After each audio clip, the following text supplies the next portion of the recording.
Bonjour, il existe là-dedans une forteresse imprenable, le fort intérieur. Fort F-O-R, mais j'ai bien envie de lui ajouter un T, car il y a autour de lui un grand combat. Il est assiégé de bruit. Nous peinons à faire silence. Et le vacarme le plus assourdissant qui nous empêche d'y habiter, c'est peut-être notre propre effervescence, ces idées qui bouillonnent dans nos cerveaux.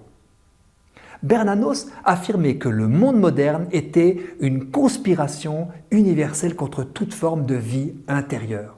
J'ai entendu un jour un prêtre expliquer que la vie intérieure était la condition sine qua non de la vie spirituelle, qu'elle était donc prioritaire.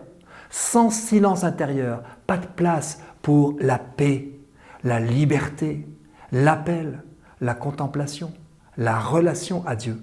J'ai parlé de forteresse imprenable car c'est comme un sanctuaire, le lieu de la plus intime intimité. Personne d'autre que moi n'y a accès. Tous les tentateurs peuvent bien rôder autour, rugir comme des bêtes féroces, l'entrée est interdite. C'est rassurant. Comme le dit la chanson, vous n'aurez pas ma liberté de penser. Dans certains camps scouts, on offre aux jeunes de vivre 1 heure de temps personnel à réfléchir sur leur vie. Extraordinaire cadeau.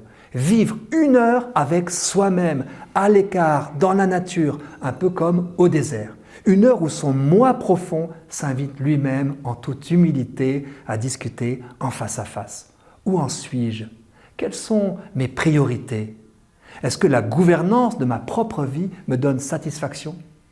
C'est incroyable de se rendre compte que nous pouvons passer des jours, des mois, des années peut-être à ne pas nous rencontrer nous-mêmes. À vivre d'élan irréfléchi, sans autre boussole que des événements, des habitudes, des compulsions.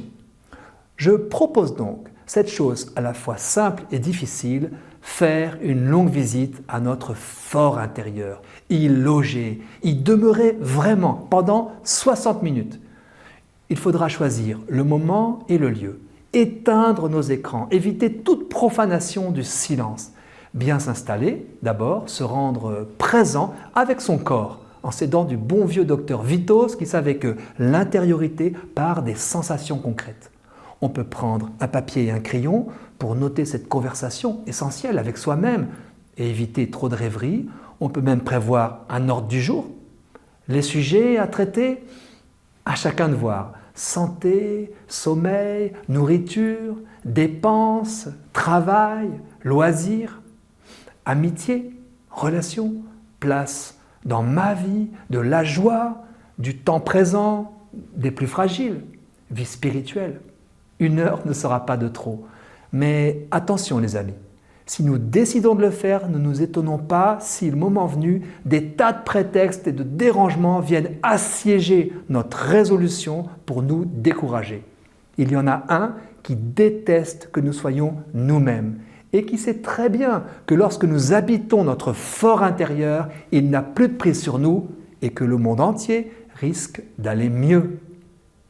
À la semaine prochaine.